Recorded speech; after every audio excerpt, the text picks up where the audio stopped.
এখন তো খাওনটাও জুটে না, খাওন চাইলি সেটাও তো পাইলি না। কপালের দোষ আম্মা, সবই সবই আমার কপালের দোষ।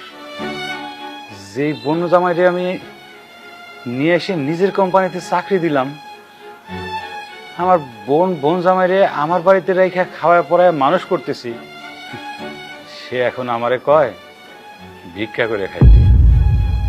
মানুষের দোষ দিও না বাবা, দোষ তোমার। চোখ হারাইছো তুমি, কেউ তো আর আইসা তোমার চোখ লোহা দিয়ে ফুটা করে দিয়ে যায় না। মা তুমি এগুলো কি বলতেছো? আমি ঠিকই কইতেছি, তুই ওর সাথে থাইকা তোর জীবনটা নষ্ট করিস না, ভুল করতেছস ভুল। আম্মা, আমি আপনার মেয়েরে কিন্তু ধরে রাখি নাই, আমি ওরে চলে যাইতে বলছি।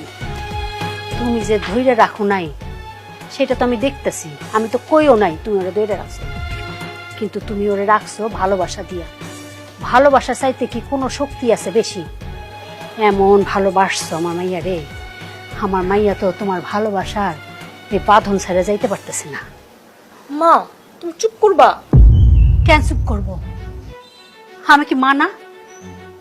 আমার মাইয়ার হাতের থেকে খাউন খাইরে নিয়ে যায়, সেটা আমার খারাপ লাগে না? আম্মা, আমারই দোষ, সব আমার দোষ। আজকে আমার জন্যই এই অবস্থা তৈরি হয়েছে। বাবা, তুমি আমার মায়েরটারে তোমার জীবন থেকে মুক্তি দাও। তুমি তোমার জীবন নিয়ে থাকো, আমার মায়েরটারে তার মতো করে থাকতে দাও। তোমাকে বাড়ির মানুষজন খুব খারাপ, আমার মায়ের জীবনটার একেবারে জ্বালায় শেষ করে দিব। মা তুমি কি চুপ করবা? নাহলে কিন্তু আমি এই বাড়ি থেকে বাই করে দিতে তোমার বাধ্য, আর এতে আমার হাতও কাঁপবো। তুই আমারে কি বাইর করে দিবি? তোরা বাইর করে দিব। তুই বুঝিস না এই বাড়ির মানুষজন যে কি, আমি সব বুঝি।